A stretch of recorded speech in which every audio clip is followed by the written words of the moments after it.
All right, everyone. Hey, and welcome. It is March 24th, Monday. This is an open door, and this is the hour we call wow, I forgot, where the rubber meets the road. Um, and there is a teaching.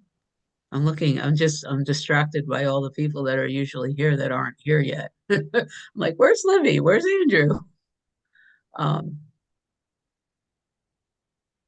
I'm going to well, first, thank you for being here.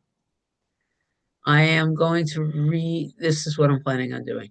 I'm going to read the quote, and then I have a song, and then I'm going to read the quote again, and I have just a few minutes of sharing, and then I am so looking forward to the conversation. Yeah. So, so this time, usually I just sit with the book um, and then open it up random and find the teaching.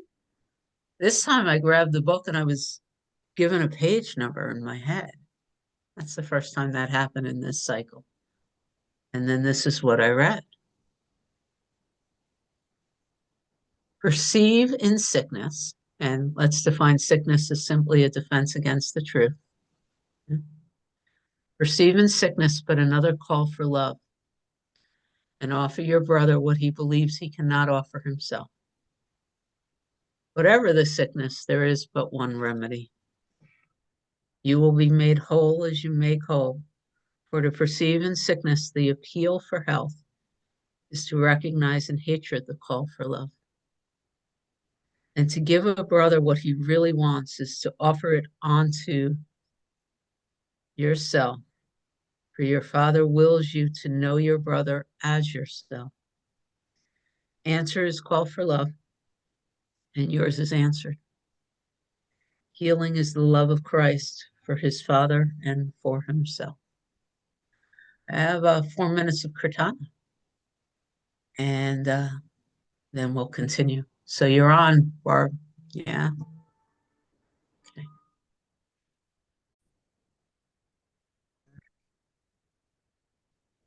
Here's what I got. First, let's read this again. Receive in sickness, but another call for love, and offer your brother what he believes he cannot offer himself. Whatever the sickness, there is but one remedy. You will be made whole as you make whole. For to perceive in sickness the appeal for health is to recognize in hatred call for love. To give a brother what he really wants is to offer it onto yourself. For your Father wills you to know your brother as yourself. Answer his call for love, and yours is answered. Healing is the love of Christ for his Father and for himself. So that's A Course in Miracles. I'm going to read words from Resurrection, which Amy has been quoting a lot, which I have now been absorbing. And this section talks a lot about forgiveness. Feels like the same forgiveness, but this is not. This is, for me, pointing more specifically, like in clearer terms, to what's being offered in this paragraph from A Course, and it reads,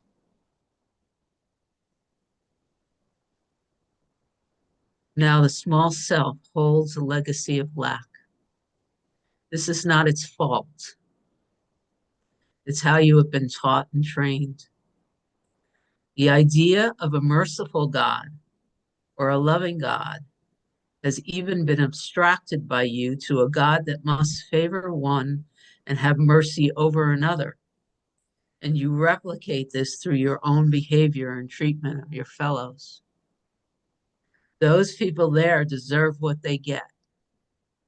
Those people there will never be right. You decide another's fate, but you don't understand that you seal your own in your own actions to deny the inherent divine in another. The opportunity now is for all of you to acquiesce, agree, and align to the great source who loves all equally. Now, you may say, well, perhaps God can do that, but I certainly can't. And certainly not with these people over there. That is your choice. That is your legacy.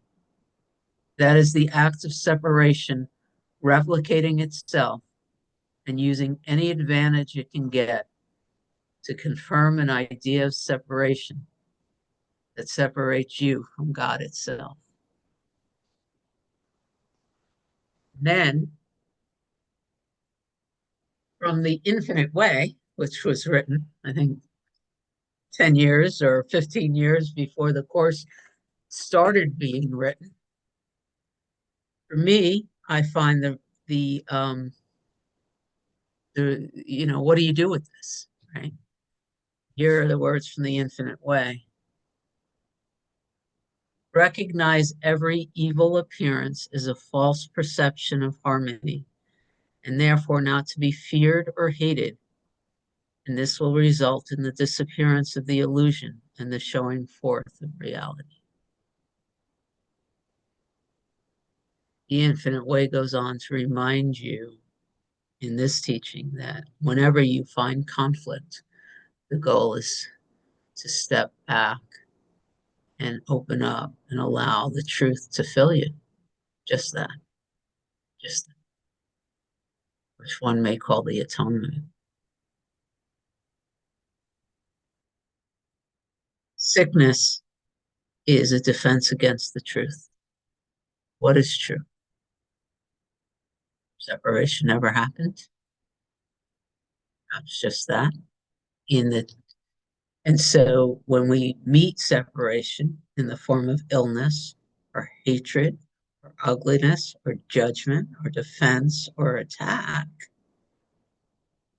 the invitation is to feel that in ourselves and recognize that in that feeling of contraction, we're denying the power of God.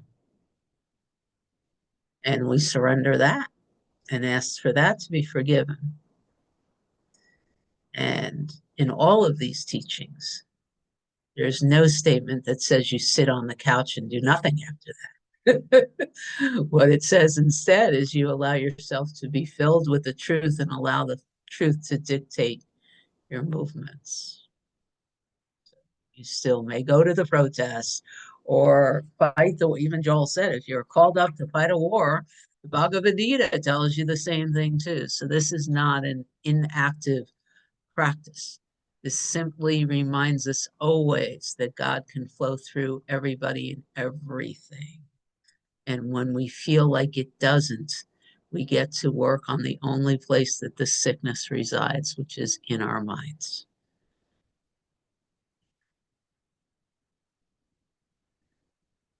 So that's the way this is all coming together for me.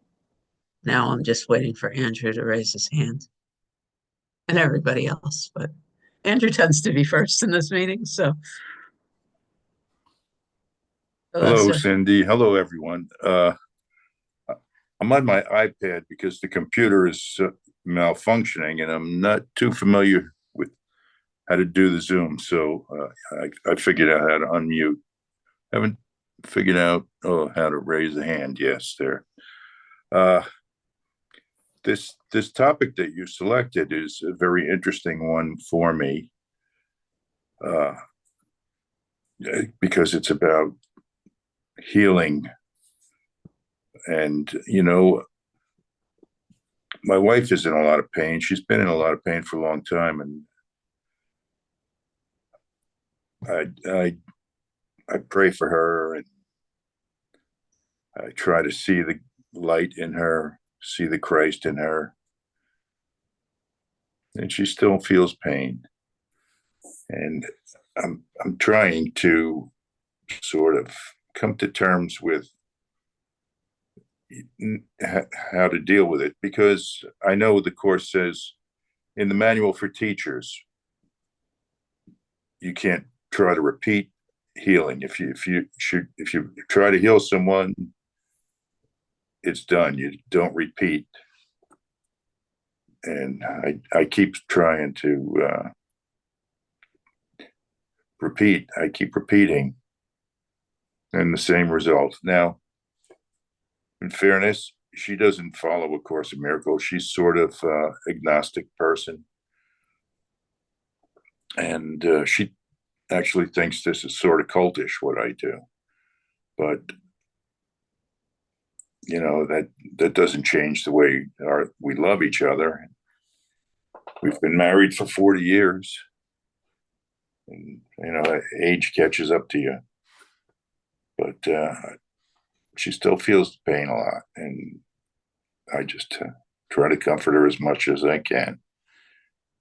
That's where I'm at with this lesson. I thought I'd have some more insight, but I don't.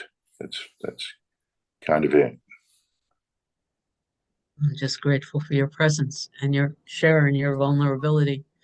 And the one thing I can say, just based on my own practice, is sometimes when we're very, very close to somebody and we're feeling their pain so intensely, I can feel it in your voice. It's useful for some of your friends like us to hold the healing in our hearts. We may be able to do it from a more open, neutral place. And just know that I am. Thank you. I appreciate all of you.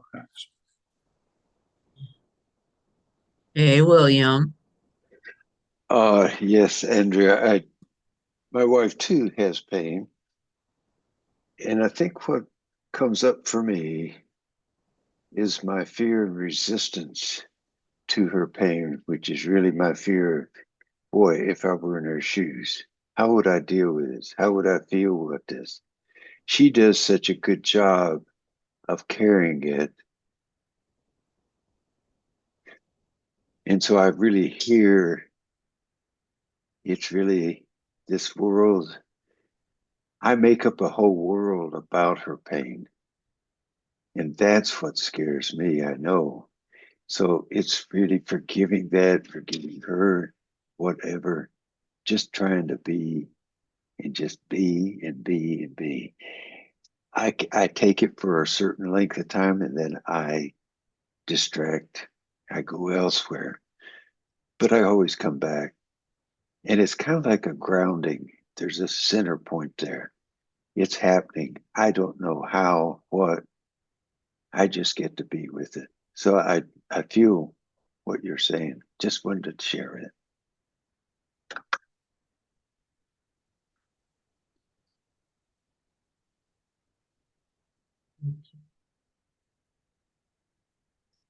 Richard. Morning, everyone. I love you all, and thanks for your shares this morning. My partner is also in a lot of pain right now. She had her bladder removed on Thursday, and she's still recovering in the hospital, but there's a lot of pain associated with the recovery. So hopefully that will pass, as everything does pass. But the quote from the Course, and you talk about forgiveness. I thought the author was very in line with the Course. And the reason I say that is because recently, in the last few months, I've come across a new concept. Through a decision of Keith Kavanaugh, one of the things he says about forgiveness, which is the heart of the Course in Miracles, to forgive another in the dream is forgiveness to destroy. And he says that because in order to forgive another, you have to admit that you were separate from your brother, that he has somehow attacked you, and therefore you're forgiven him not as being one with you, but being separate from you. which is doubling down on your separate self.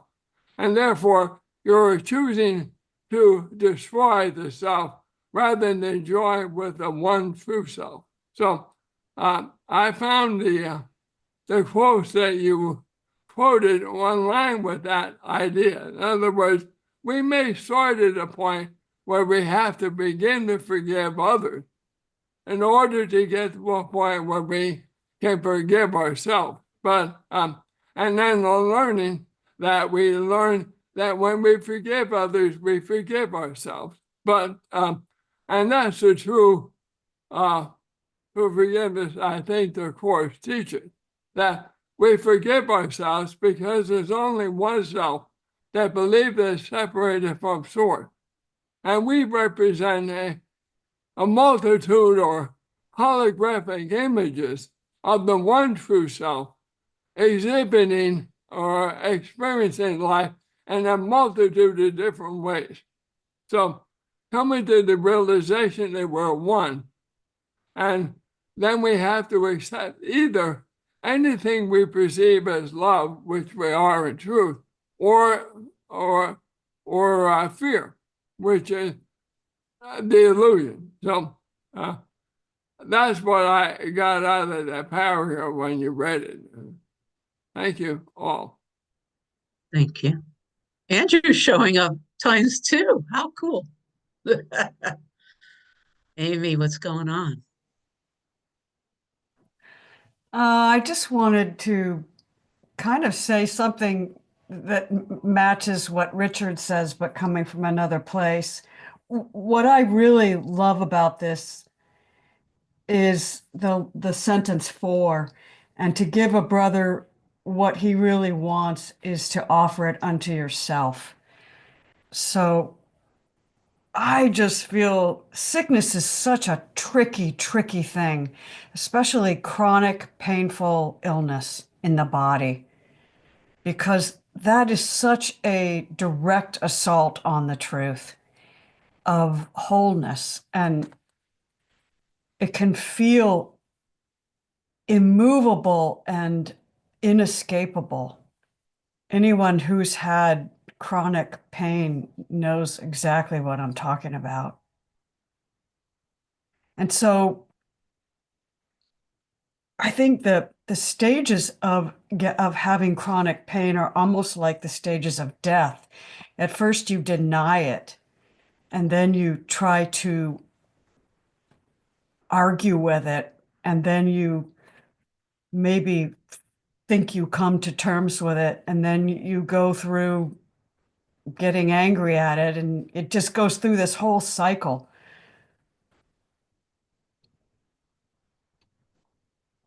In my pain, the only thing that has helped me is to just finally admit that the body is sick, but it doesn't mean that I am. Right? It just means the body's accepting that the body is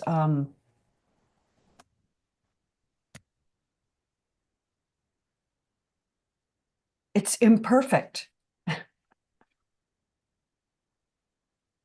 Or at least it feels imperfect. I would love to hear how other people have responded to their own chronic pain and what has worked for them over the long haul. Because we seek and seek and seek outside ourselves for the cure. But for me, the cure came from admitting and not admitting so much as accepting, oh, this is just a condition that is arising for me now.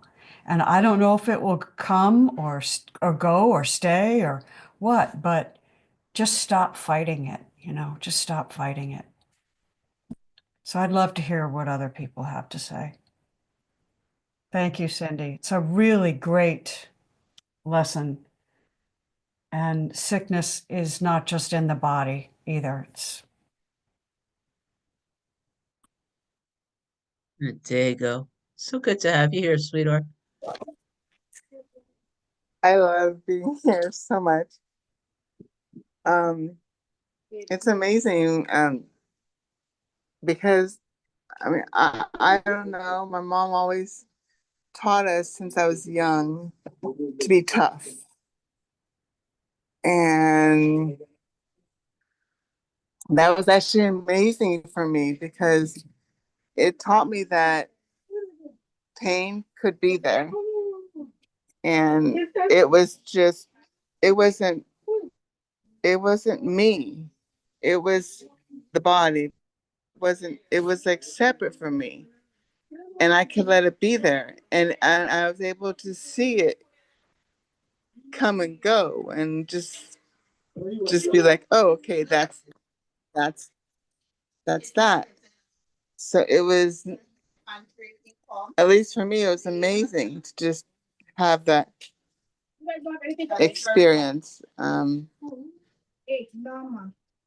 so I've actually had really excruciating pain for like I think 2 or 3 hours. I mean, like I've never felt pain like that ever before. And I couldn't do anything. I couldn't move. I couldn't do anything. I couldn't do anything. And it lasted for 2 or 3 hours. And I told the doctor or I told whoever, and it took I think 3 hours. But by then it actually already was reduced. The pain already reduced. So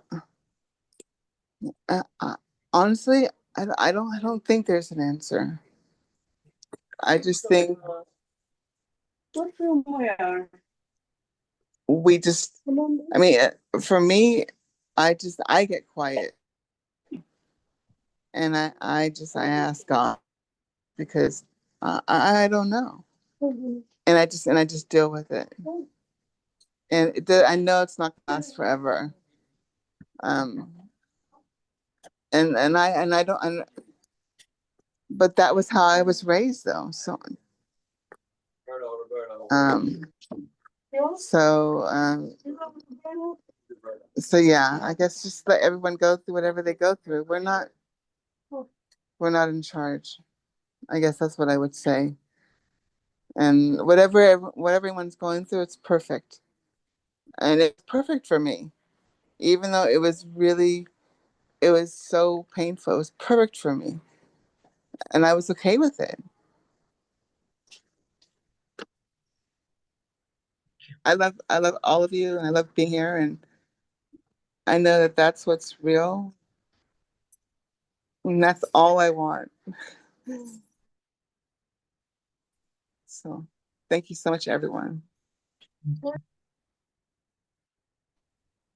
So there's two questions as before I move on to Andrew.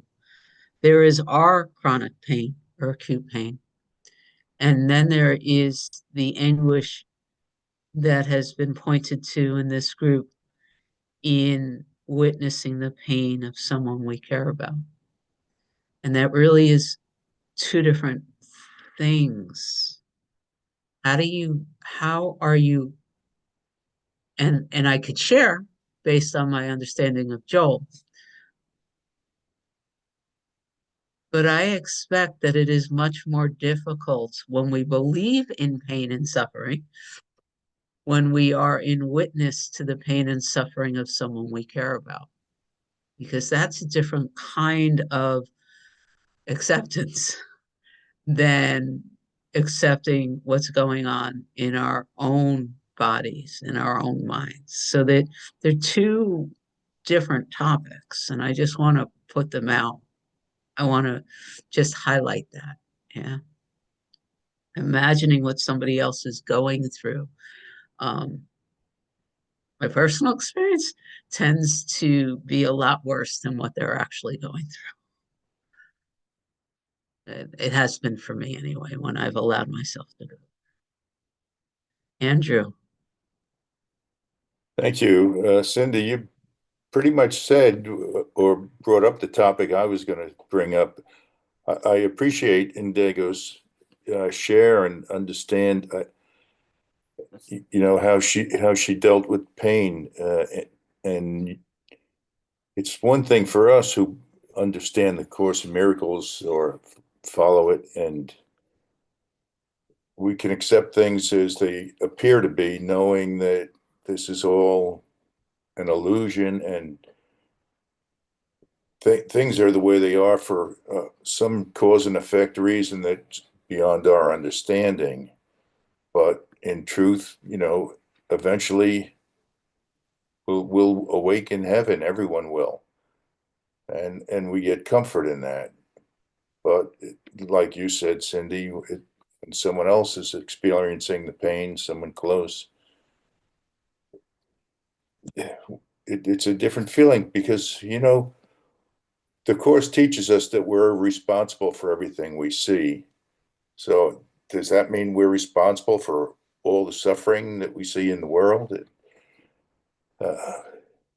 It's hard to understand how this is all an illusion, and how we interact, how we affect all of the illusion. Supposedly we're supposed to be able to affect the whole sonship with our love, and make changes just with our own love and forgiveness. And it just seems to take a long time, or it doesn't be effective, not like we would like it to be effective right away. That's all I got. I don't have an answer, but thank you for letting me share. Living in the question can be so very powerful. Sandra.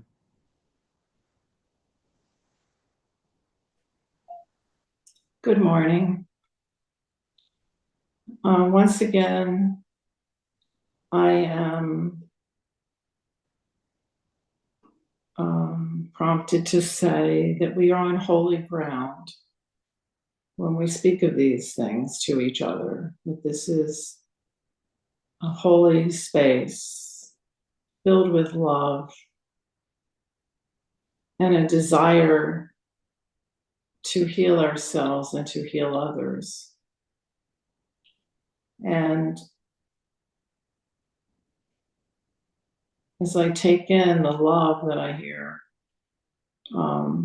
I too recognize that there is the pain, the actual pain of watching a loved one hurt. And then there's the physical pain and emotional pain that we also feel as we, I don't know, embark on this little journey of being a human being. So I guess I would just first want to say that when I read the Course, and I've been reading it for decades, I believe it. I guess I just want to say that first. I truly believe the Course. I believe it both literally and symbolically. It has a lot of symbolism, but there's like literal, direct instruction and teaching that we can be healed and that we can heal. And I believe that. So I have experienced excruciating chronic pain. I don't feel it that way anymore. I still have pain, but I had Lyme disease. It was chronic. It wasn't caught right away. So they say the Lyme, whatever they are, burrow into the cells, and it becomes chronic. And the pain was, and I was frustrated and discouraged, and my poor husband, I felt for him because he wanted to heal me. He took me to every specialist imaginable. And then I've also watched others whom I love in pain. So I actually don't think they're two different things. I think they're the same thing. I don't know why I'm saying that, because my response to each of them is now the same. I love in the footnote on the bottom of 399, one of the footnotes says, the task of the miracle worker thus becomes to deny the denial of truth. I just love that, deny the denial of truth. So I'll start with, this is taking a while, and I know you'll bear with me, because there's something that needs to come forth. I am not exactly sure what it is, but I'm letting it evolve out, come out.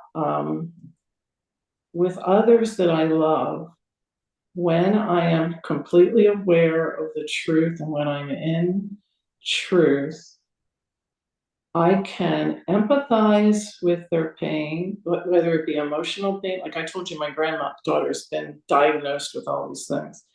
But I can also, at the same time, deny the denial of truth. In truth, the people I love, I know who they truly are. I know the light they are, and I know how perfect they are. And I can hold that space with them by not letting myself become engaged with the false. I don't become engaged with it. I kind of just keep seeing them. I know Andrew said he tries to see her as the light. Well, I see them as the light in truth and know that they are perfect, while knowing at the same time that in this world they are experiencing the pain. They just don't know who they are. And I can have empathy for that at the same time as not accepting in any way the false. For myself, this took a long time. And you asked the question, Amy, what has helped? The book that helped me the most, is this book, and I reached for it. It's called Healing and Recovery by David Hawkins. And he healed himself. He healed himself of really dramatic illnesses. I mean, diabetes, I can't even name them all. I haven't read the book in a while, but what I got from that and what I practice for myself is I do the exact same thing I do for my loved ones. I do it for myself. I love myself. I hold myself in the light. I know the truth of who I am. And I can say with humility and honesty that I have healed. I'm going to cry because the little ego voice wanted to say, don't say you healed yourself, you know? But I'm not listening to that anymore. I'm denying the denial of truth. And that doesn't mean that the pain doesn't try to come back. It does. I was at physical therapy this morning. But I just refuse the false. I don't. And what he used to say was, okay, it's coming, it's a sensation. I don't name it. And I find the less attention that I give to it, I don't pursue healing anymore. I don't pursue anything. I just rest in the truth, marinate in the truth. And then I go about my day and I completely forget that there was any pain. I could be, my attention is on other things, and things happen, healings happen without the traditional medical model. Put it that way. Not that I deny the traditional medical model. I'll take the pills, I'll do the stuff, but I know the real source of the healing.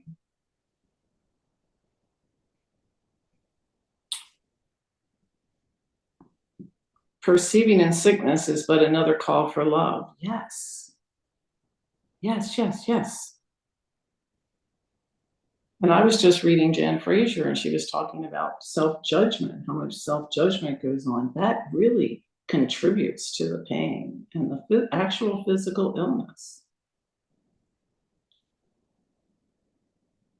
So it's really the approach for me that has caused me to be so grateful for my own healing, and I've seen healing in others,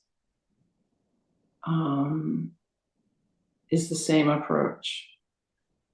It's denying the denial of truth. And then I don't get sucked into the vortex. It's like, not that I don't slip up sometimes and get sucked in, but I know how to get out. I do sometimes, it's like, sucks me in. Oh my God, they're saying she has anorexia. She's going to die. Like Karen Carpenter. I had those thoughts, but then I go, oops, there's those thoughts. They just want to suck me in. That is not true.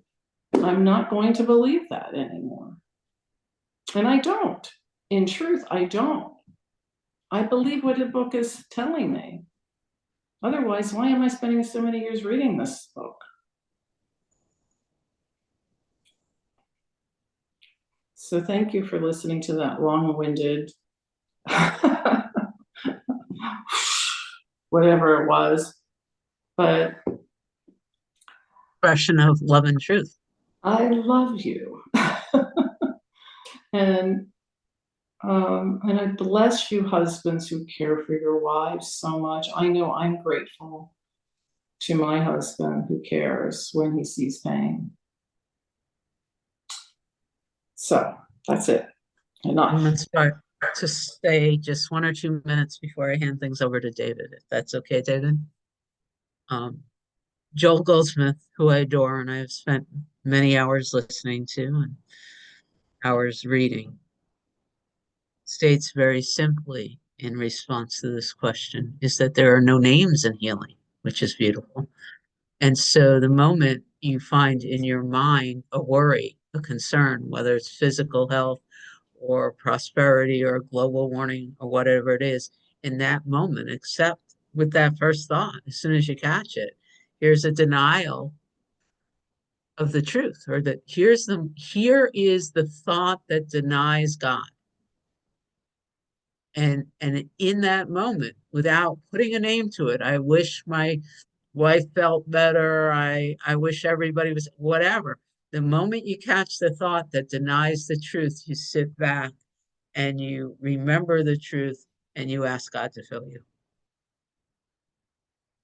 And in Joel's teaching, it only takes a minute to do that. You might end up doing it 20, 30, 40 times a day. And that's the reversal. That's how he teaches you stop denying the truth. Deny the denial. The moment you catch the thought that says, the person I love is in pain, I wish they were feeling better, I can't stand the, XYZ, oh my God, the world's going to shit in a handbasket. The moment you catch the thought, you stop.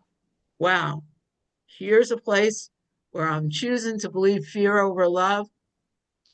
Fuck that. Excuse the language, but that's the way it works in my head. And I stop. And in Joel's work, you pull whatever, like sometimes I just remember there's no power greater than God, or there's never a justification for fear. I use whatever the scripture or the coarse languaging that comes to me to fill myself up with the truth. And then I ask God to speak to me, which is the way Joel teaches prayers. You empty yourself up and let the truth fill you. And it takes 1 to 3 minutes, and you do it every time you catch the thought. It's a habit, and it reverses it reverses the thought process. Yeah. All right, David. All right.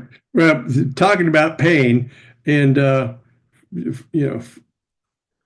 first thing I think about is I've had a lot of surgeries. Most of them on my knee, for my knees, ankles, feet, all that stuff. But I've also had other things, body parts taken out, and so forth.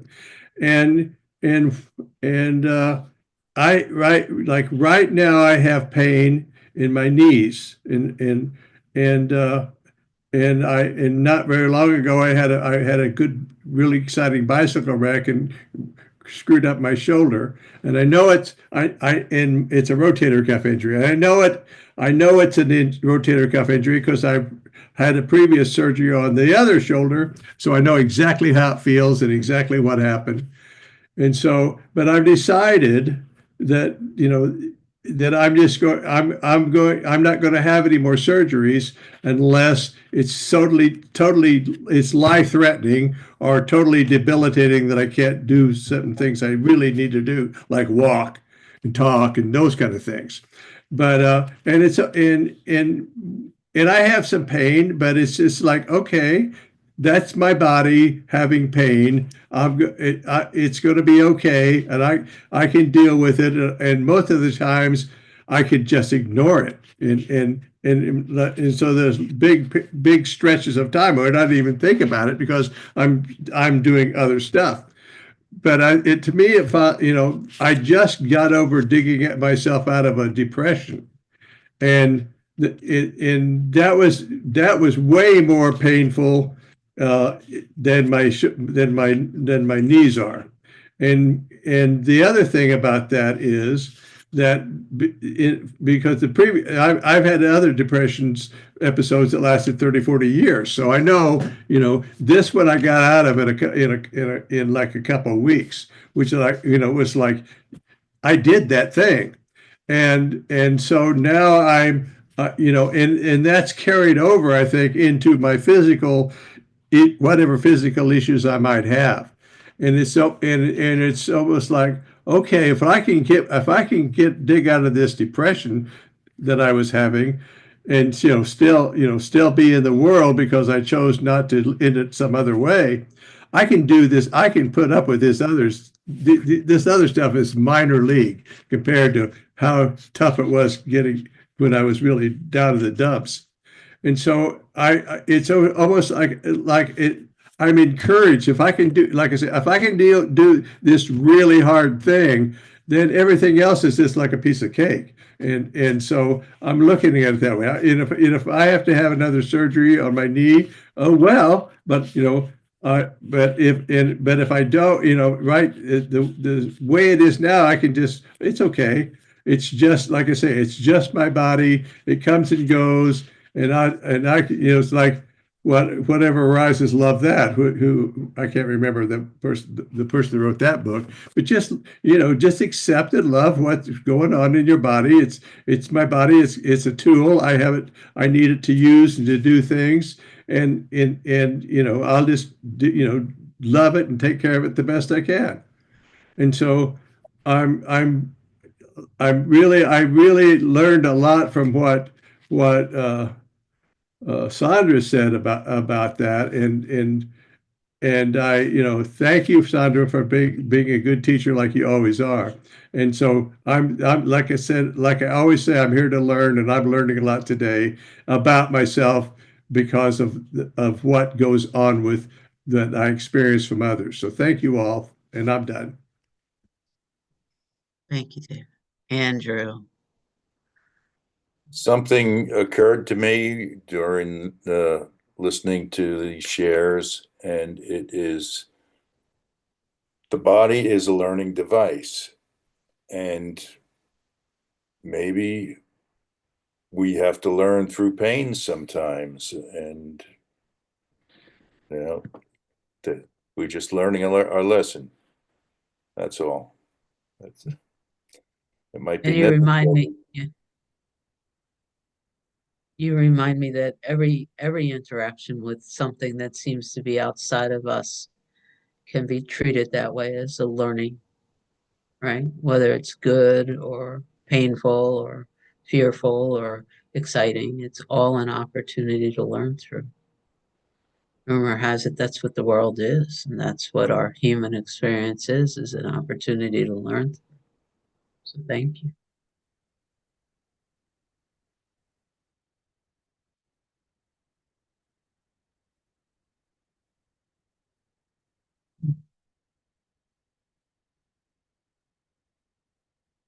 I'm going to read all the quotes again, unless somebody stops me.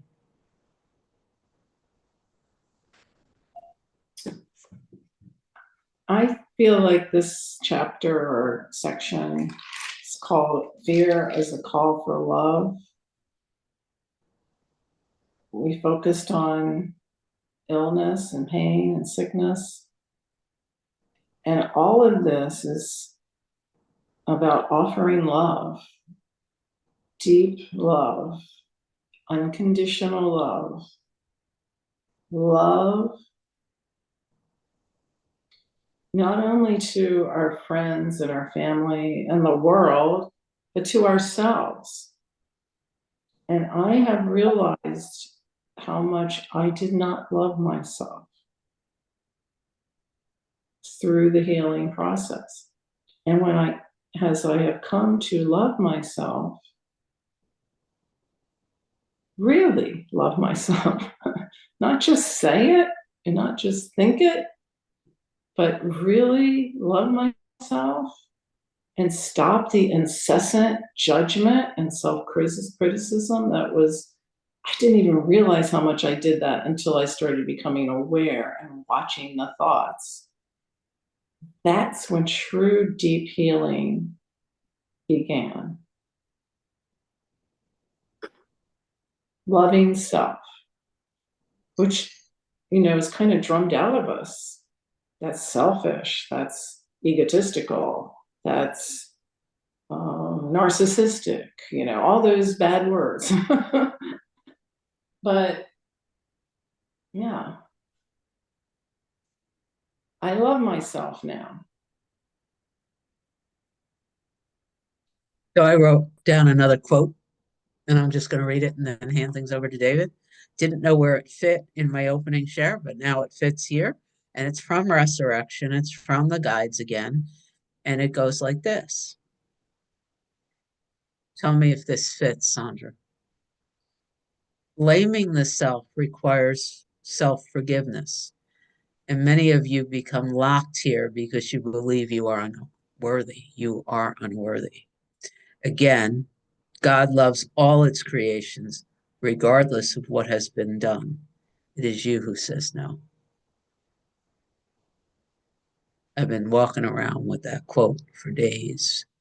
It's done something. This idea, God loves you. When are you going to wake up? When are you going to understand that the only one that believes you're unworthy of resting as the truth and the love that you are is deciding to, letting go of your false belief in your unworthiness, allowing that to be forgiven and healed. Does that fit with your share? That's what I was looking at as you. Hey, David. Well, listen to especially what you just said about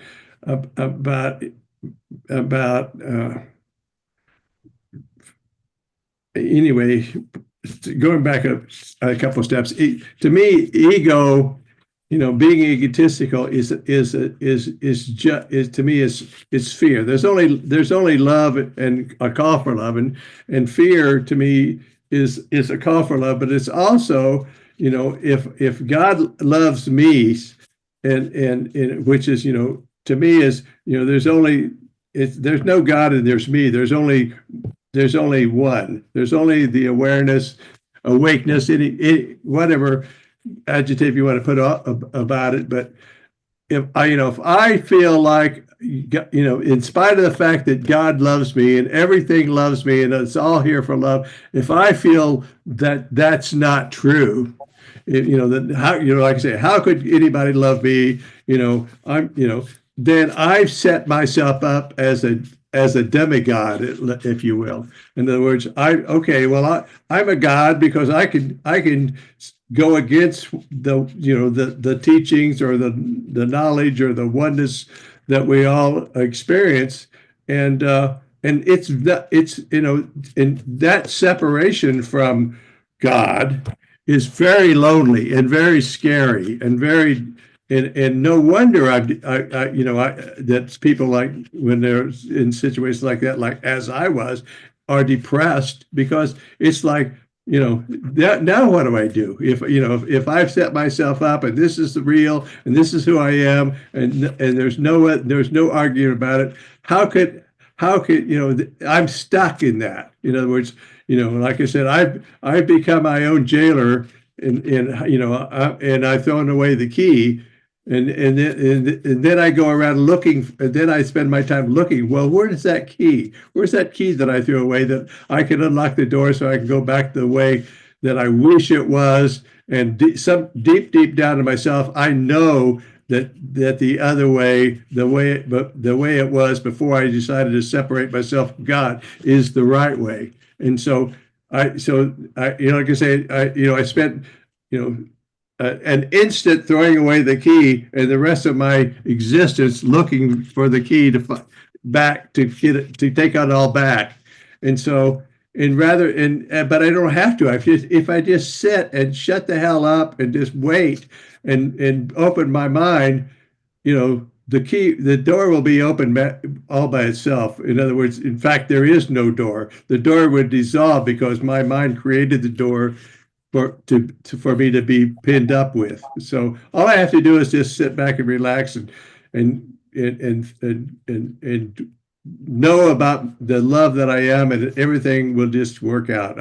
I feel like that's a really 15-minute version of what Indigo can say in 3 words. So thank you very much. Thank you. Wow, 56 minutes. Your share reminded me of one of my favorite Nasruddin stories. Has anyone heard of Nasruddin? He's a Sufi fool.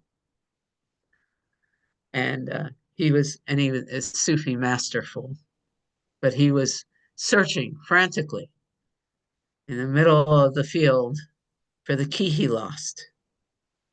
And the villagers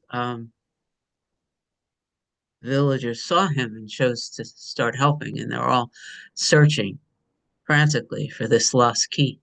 And finally someone looked at him and he said, Nasruddin, are you sure this is where you lost it? He said, absolutely not. I lost it over there, but the light is better here.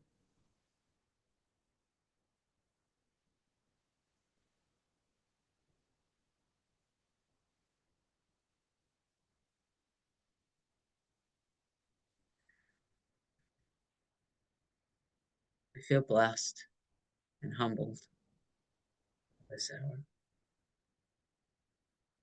And pleased, we're going to open the room. It's not on the schedule, but at 3:00 on Mondays for a little while now. Whoever wants to will come and we'll listen to some of the newer channelings from the guides. It's about 30 minutes of channeling, and then we'll talk about what they say. It's teachings that are so familiar to us, but in a different language and a vibration that someone here last week said, man, it leaves me feeling a lot of hope. Feels good. So all are invited. Tomorrow at 10 a.m., Sandra is going to facilitate training wheels, and then we have our 12-step meeting. So till whenever next is next, lots of opportunities to hang. Yeah, I love us.